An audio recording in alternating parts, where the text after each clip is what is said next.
What is up, guys? My name is Chase, and I have such a hatred towards paper, it makes me sick. That's why I shred all my money. But to show my hatred towards paper even more, I need to get rid of these disgusting things. Which is why I started looking into e-readers. I think the most well-known e-reader is the Kindle from Amazon. The one that I happen to pick up is the 10th generation Kindle Paperwhite. The Kindle Paperwhite is just a bit over 8mm thin and weighs only 6.4 ounces, which is really evident by the fact that it doesn't really feel like you're holding anything while it's in your hand.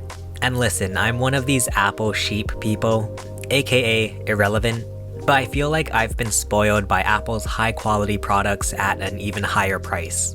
And I have to say that I was really surprised with the overall quality of the Amazon Kindle Paperwhite. The Paperwhite has a flush design, meaning that the screen doesn't sink into the shell. Instead, the screen and the shell feel like one whole piece. That was honestly what sold me on the Paperwhite over the normal Kindle. I think the flush design feels a bit more natural than the design where the screen sinks into the shell. The Kindle Paperwhite is IPX8 rated, meaning that it can last in up to 2 meters of fresh water for up to 60 minutes. It packs in a battery that can last up to 6 weeks on a single charge, and it comes in 8 or 32 gigabytes. Also colors. But you're gonna have to be careful picking up a Kindle because Amazon sells 2 different models, one that includes ads and ones that don't. I'm gonna be honest, I think it's pretty poopy that you buy this product thinking it's all yours, only to get a bunch of ads in your face. I mean, I guess other products that you buy have ads. Nintendo likes to sell us on games even if we already bought the gosh dang darn game. But this is an e-reader. That would be like if you bought a book and it told you to buy a pillow. Anyway, the features are nice and all, but the main reason you're buying a Kindle is for the e-ink screen. The Kindle Paperwhite has a 6-inch glare-free display at 300 pixels per inch, and let me just say that I haven't really had the chance to test out the glare-free display outside in sunlight because do I look like someone who goes outside? But before we get my thoughts on the screen, let me go back and explain what an e-ink screen even is. E-ink are display devices that mimic the appearance of ordinary ink on paper that tend to be flirtatious and many times overtly sexual. Whoops, I typed in e-girl. Simply put, electronic ink displays are meant to look just like paper, the thing that I hate. It takes out the eye strain that you would normally get from a traditional backlit display and allows for less likeliness of glare. Now with all of that being said, I'm not the biggest fan of the screen on the Kindle. I guess it's kind of my fault for not researching what I was getting myself into, but there's something that just feels off about the Kindle screen. It's a weird mix between the Apple iPad and the touchscreen on the Nintendo DS and 3DS. I mean, it works. Like when I touch the screen, oh look, something happened. It's not the smoothest feeling experience. Like trying to scroll on this thing is a hecking nightmare. Also, I feel like sometimes the touch inputs are just not responsive, and other times they end up being too responsive. But for the most part, it does the job if you just want to read some text on a screen.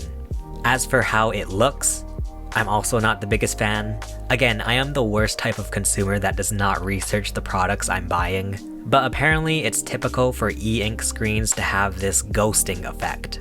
Basically, when the page changes on an e-ink display, you'll see a little bit of lag from the last page you were looking at.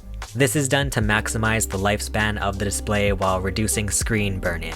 So it makes sense why it's there, but it is something that you have to get used to. Another shortcoming with the e-ink display is that the Kindle completely lacks color. Don't get me wrong, it's not like you need color when you're reading words on a screen, but I'm a very visual person, so I love looking at art and pictures. Why do you think I have the reading level of a 5-year-old? Anyway, I've been pooping on this thing quite a bit, but I will say that it does get the job done. The screen works perfectly fine for reading books on, the text looks nice and sharp, and the fact that this display doesn't make you blind with LEDs is very nice. In my old age, my head and my eyes just can't handle intense blue light all day anymore. So this display is a nice break from all of my other electronics. There's also this really cool touch where you can have a sort of wallpaper when you lock the device. These are cute little pictures that stay on the screen whenever you put the device to sleep. It's a really cool effect when you turn off the display and the picture just kind of stays there on the screen. It's like an actual piece of paper. As far as actually using this thing for its purpose, reading, the Amazon Kindle store offers a huge library of books. For the most part, I've been able to find pretty much any book that I was looking for. So far, I've been reading Steve-O's memoir, Professional Idiot, for the 10th time.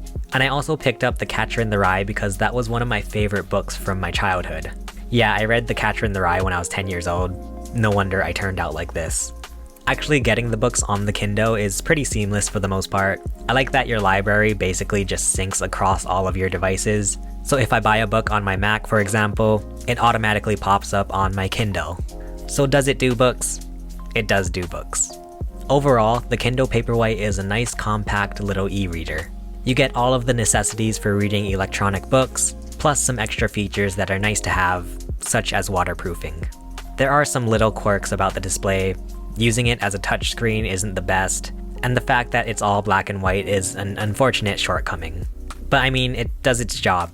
There are in fact words on a screen here. I think it's a nice little device for anyone who especially wants to do some reading on the go. If you want to see more of my tech reviews, make sure you check out some of the videos below. If you liked this video, feel free to hit that like button, subscribe to my channel, and ring that notification bell. For now, thank you for watching, and I will see you guys again soon. Bye.